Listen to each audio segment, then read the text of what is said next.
क्या आपने कभी खुद से पूछा है, मैं ये सब किसके लिए कर रहा हूं?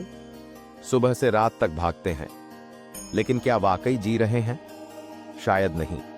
और यहीं से शुरू होती है हमारी असली तलाश, आत्मा की, शांति की और भगवान की। हम हर सुबह आंख खोलते ही एक दौड़ में शामिल हो जाते हैं। जल्दी उठो, काम पर जाओ, लक्ष्य पूरे करो, परिवार संभालो, सोशल मीडिया स्क्रॉल करो।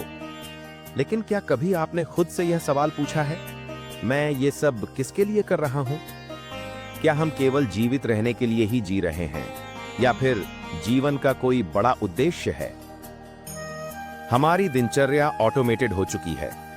हम चलते हैं लेकिन दिशा नहीं जानते। हम सफल होना चाहते हैं, लेकिन क्यों, ये नहीं जानते। यही गीता का पहला सवाल है। तुम हो कौन और किसके लिए जी रहे हो? आजकल जीवन का मतलब बन गया है पैसा कमाना, रिश्ते निभाना, सफलता दिखाना और फिर थक कर सो जाना। हम दूसरों को दिखाने के लिए जीने लगे हैं, खुद को भूलकर। बड़ा घर, बड़ी गाड़ी, बड़ी पोस्ट, लेकिन क्या अंदर से भी हम उतने ही बड़े हो पाए हैं? इतने सारे लोगों के बीच रहते हुए भी क्यों हम अकेले हैं? हमें हर चीज मिल जाती है, लेकिन सुकून नहीं। क्यों? क्योंकि हमने अपने जीवन का उद्देश्य दूसरों की उम्मीदों पर टिका दिया है। जब अर्जुन युद्ध के मैदान में खड़ा होता है, उसका शरीर कांप रहा होता है, मन भ्रमित है।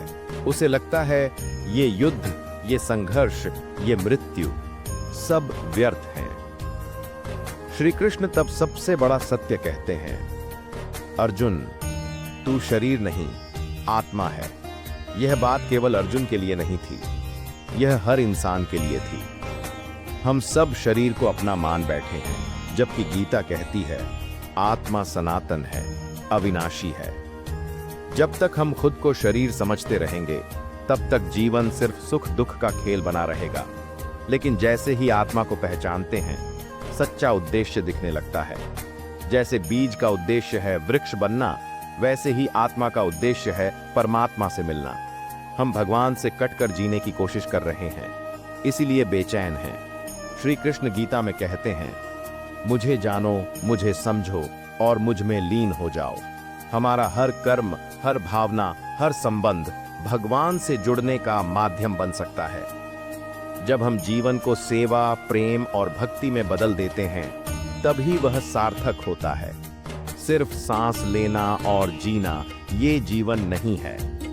जीवन है चेतना को ऊंचा उठाना, अपने अंदर के अंधकार को दूर करना और प्रभु की ओर बढ़ना। जब हम दूसरों को खुश करने के लिए जीते हैं, तब अपना अस्तित्व खो बैठते हैं। दिखावे की जिंदगी, लगातार तुलना और मैं भी ऐसा बनूं की दौड़, ये सब हमें भीतर से खाली कर देती हैं। लोग बाहर से मुस्कुराते हैं, लेकिन अंदर टूट रहे होते हैं।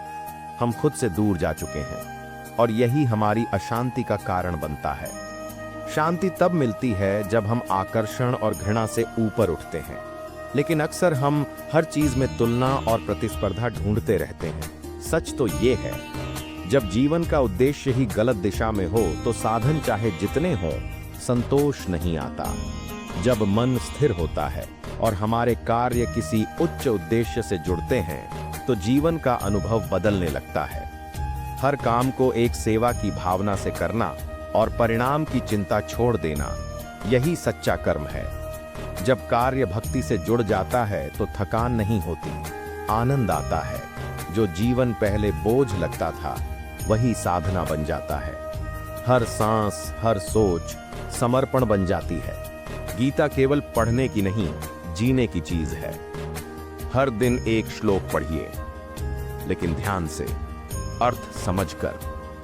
रोज सुबह उठते ही सबसे पहले प्रभु का स्मरण कीजिए। सिर्फ मोबाइल चेक करने की जगह 5 मिनट मौन बैठिए। मन के भीतर की हलचल खुद महसूस कीजिए। एक बार आप गीता को समझने लगते हैं, तब जीवन की बहुत सारी उलझनें खुद ब खुद सुलझने लगती हैं। शब्द नहीं, भाव पकड़िए, वही गीता का जादू है। अब समय है एक सवाल पूछने का, मैं किसके लिए जी रहा हूं? अगर जवाब सिर्फ दूसरों को दिखाने के लिए है, तो अभी भी समय है बदलने का।